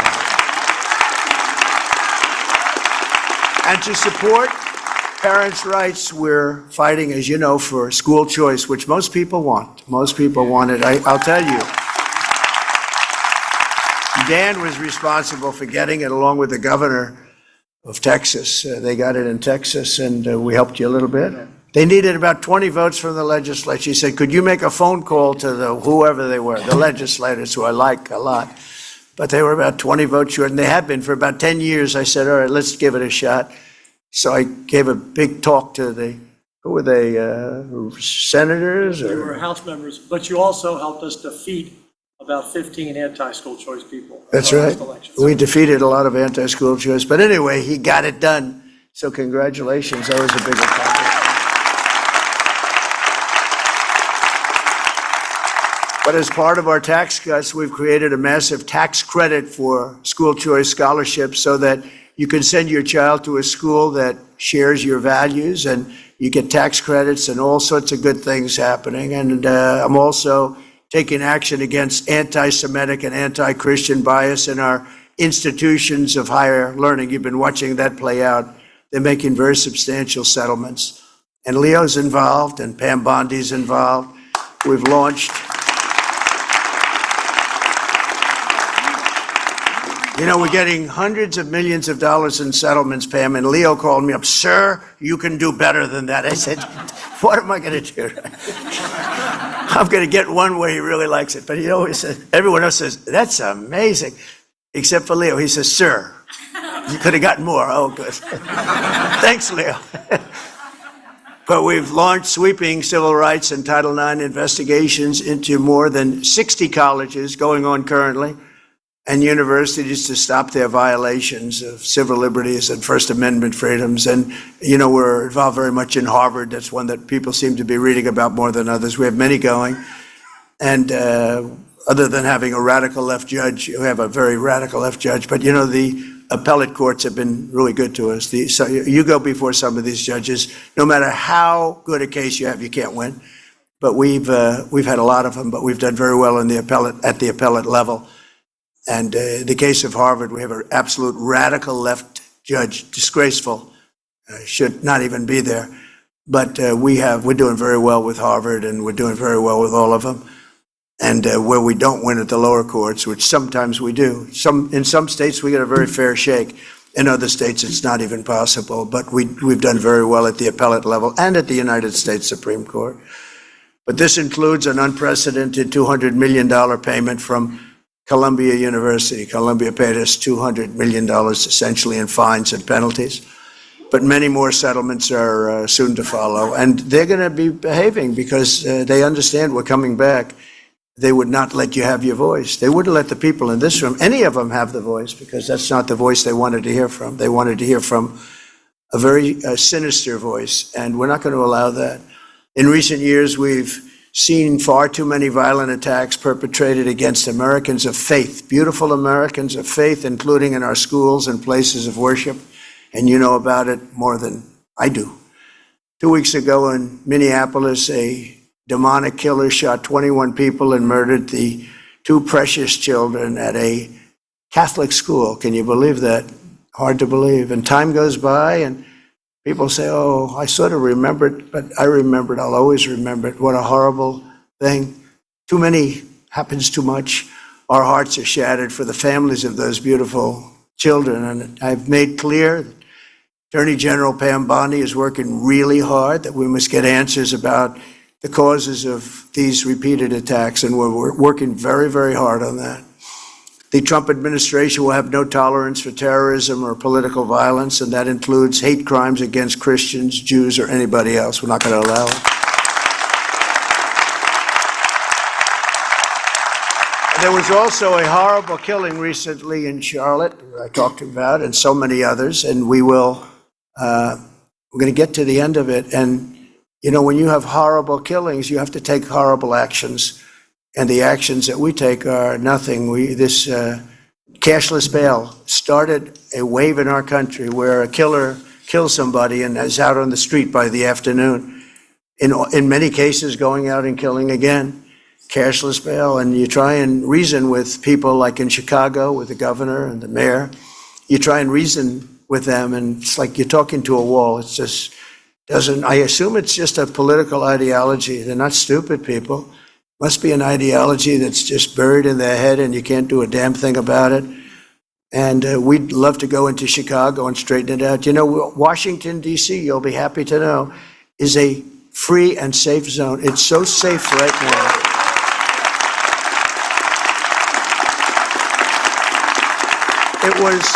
It was one of the most dangerous. Can you believe it? So, you know, you see the beautiful buildings, but we're going to also do an upgrade because a lot of the beautiful buildings have a little graffiti on them. They have roads that aren't proper. They have medians that are bad and falling down into the road, the dividers.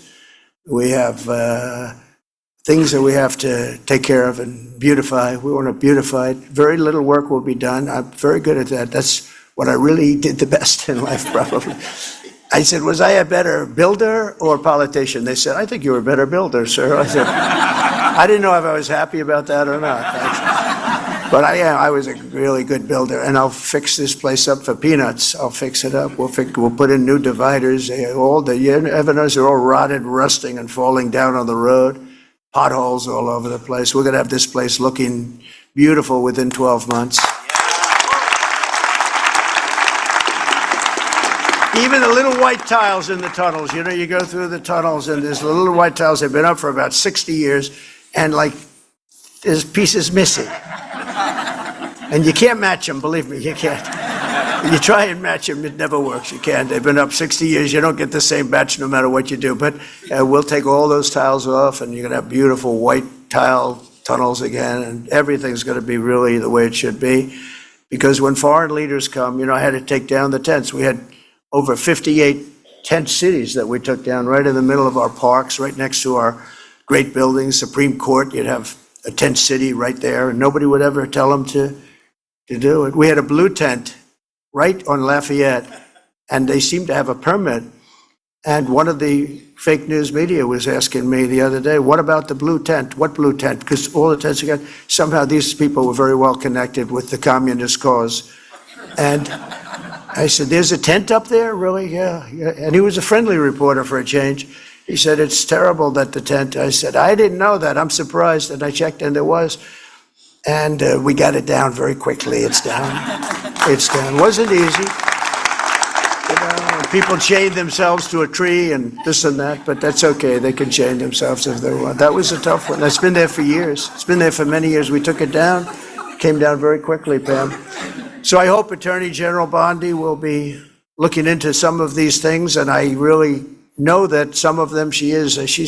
She's done such an incredible job. You know, she's got a lot of pressure on her not to do these things by a certain group of people that I guess don't love our country, or there's some ideology that they're just indoctrinated with. But she's going to do a fantastic job, and we're waiting for a call from Chicago. We'll fix Chicago. And again, D.C. is right now so safe you can go out. Friends of mine called, one in particular, who's been in D.C. for a long time. And he said, I haven't got... By the way, guys, we have breaking news as well. President Trump is talking about Chicago, Shady Grove. Oh, boy, Operation Midway is about ready to commence. Shady, let me get that up here for you. Check this out. This I had a is feeling we were good and ready to move on. Here we go. DHS is launching Operation Midway Blitz in honor of Katie Abraham, who was killed on a drunk driving hit-and-run car wreck caused by a criminal illegal alien, Julio Cusil de Bull, or whatever, in Illinois. This ICE operation will target criminal illegal aliens who flocked to Chicago and Illinois because they knew Governor Pritzker and his sanctuary policies would protect them and allow them to roam free on American streets. President Trump and Secretary Noem now stand with the victims of illegal alien crime, while Governor Pritzker stands with criminal aliens. Check it out. Wow, Shady. Wow. Wow. Tell us about your daughter, Katie. So Katie is one of these unique kids. She had such a unique personality. She was very spirited. She made everyone feel seen. She's very engaging. Her sense of humor was incredible. Her wit was so sharp.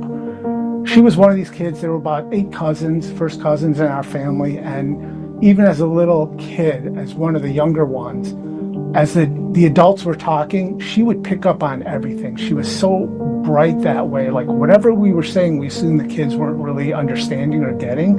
And she was able to pick up on it right away, where she was even telling the other cousins, here's what's going on, kind of a thing. On the morning of the 19th, they were at a stoplight, and they were hit in the rear driver's side at almost 80 miles an hour without any swerving, braking. Katie wound up dying on the scene, and a friend of hers wound up dying the next day in the hospital. We didn't know that the person who killed Katie was an illegal immigrant until Tuesday. So she was killed on Sunday. We didn't find out until Tuesday. And the Urbana Police Department was great in getting us the information as soon as they could, but they didn't know where he was. It's that much more difficult to comprehend. Now this person's on the loose. We don't know where he is. They suspected he was trying to flee. Here's a guy that wasn't productive, wasn't a good citizen, and he barreled into a vehicle with 5 women into it. And his first instinct was to get out of the car and run. And then within a day and a half was almost at the Mexico border. So to me, these are not the productive folks we want to bring into the country. You want to build a country on migrants, probably not the guy you want to stand behind to build a country.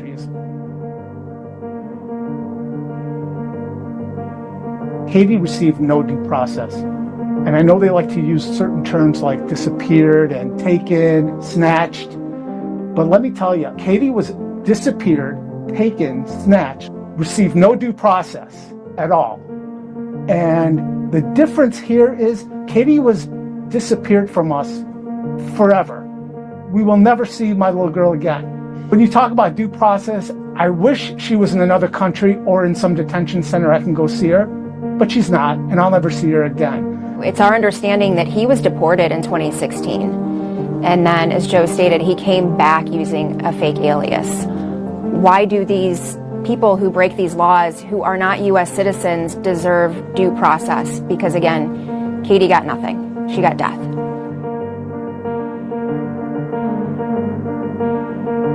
We do need to secure the border. That's been very clear now because it has been abused for obviously specific reasons.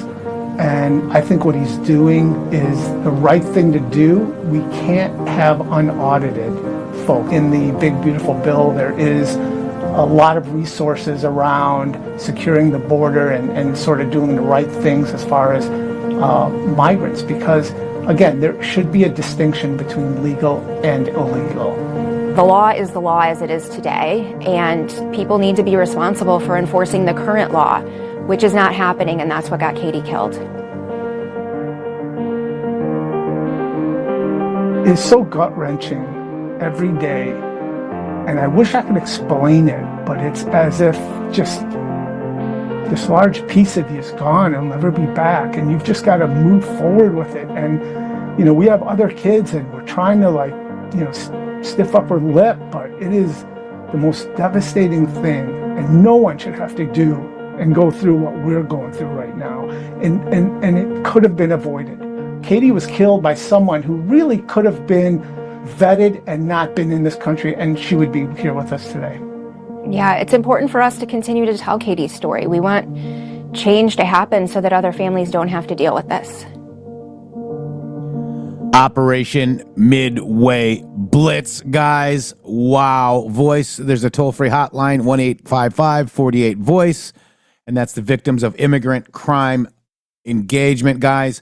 It is happening. DHS is now launching Operation Midway Blitz to honor Katie Abraham, who you just heard, her parents, who was killed in a drunk driving hit and run by an illegal alien, okay? Shady. Everybody keeps saying that Donald Trump doesn't have the right to go in there and get these people. Even Megyn Kelly, like, piping up over the weekend, acting like, oh, don't do it. Don't do it. Don't do it. No, do it. Go to Chicago and get all of these illegal scum off the streets. And while you're at it, pick up their cronies and start investigating them. And they go upchain the investigations and let it lead you to the political offices of these people that are allowing crime to occur. That's exactly what's going on out here in the state of Oregon, Washington, and California as well. This is what these people are doing. They're acting like they are the nanny state to the illegal immigrants that don't offer anything other than loyalty to them, and then looking over the people that are actually paying the bills and the taxes and get harmed and are victims. That needs to end pronto. That's right. And real quick before we go, Shady, I want to just go over this pesky Q-proof, one of many that we heard today. One nation under God, Shady Groove, okay? Under Trump administration, we're defending our rights and restoring our identity as a nation under God, okay? He said that today, didn't he? So let's go look at it. I'm sure one nation under God isn't, oh my gosh, how many? There are, why didn't the Q-proofs come up? One nation under God. Let me just do this. Oh, 4. There's 4 of them, Shady Groove. There was a time when our children stood at attention and put their hand on their heart and in one united voice recited the Pledge of Allegiance. There was a time when strength and honor meant something. There was a time when standing for our flag meant something. There was a time when our history, heritage was taught with pride and respect. There was a time when respect was given to those who served, bled and died to protect and defend our God-given freedom. There was a time when we were grateful. There was a time when these United States of America, one nation under God, was united.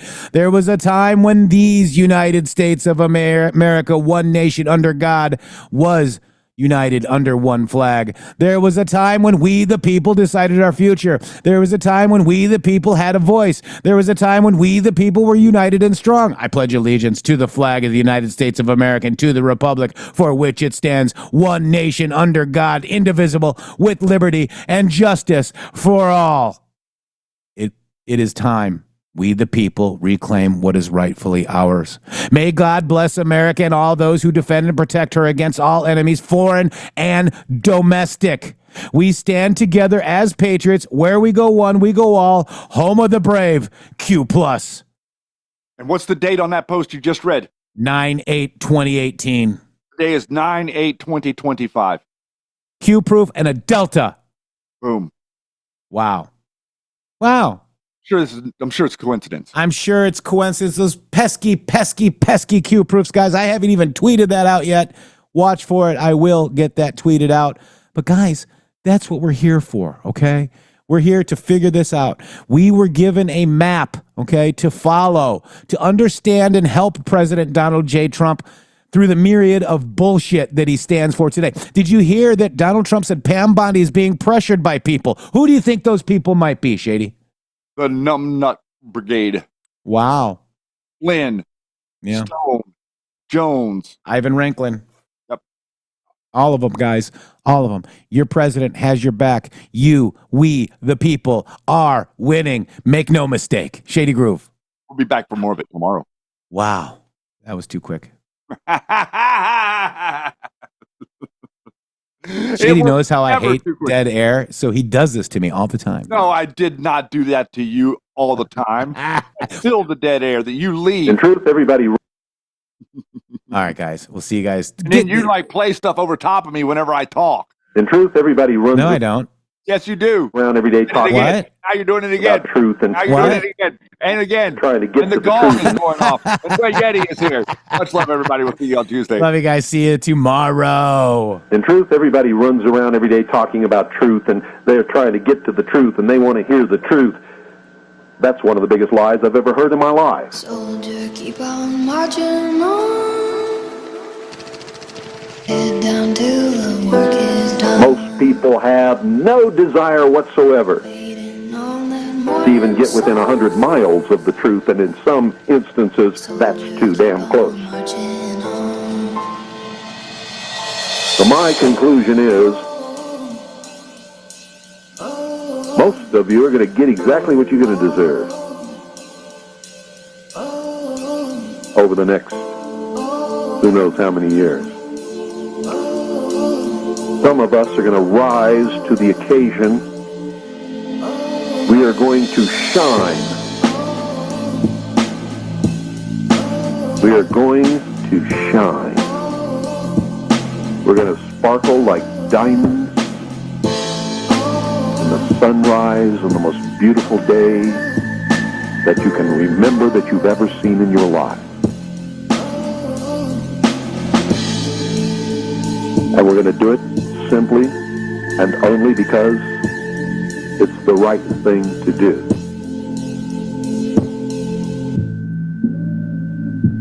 For the human race. For God. For our children. For the future of this world. Keep on marching on. Head down to the work. And it won't matter what happens to each of us as individuals. The only thing that will matter is that we rose to the occasion. We sparkled.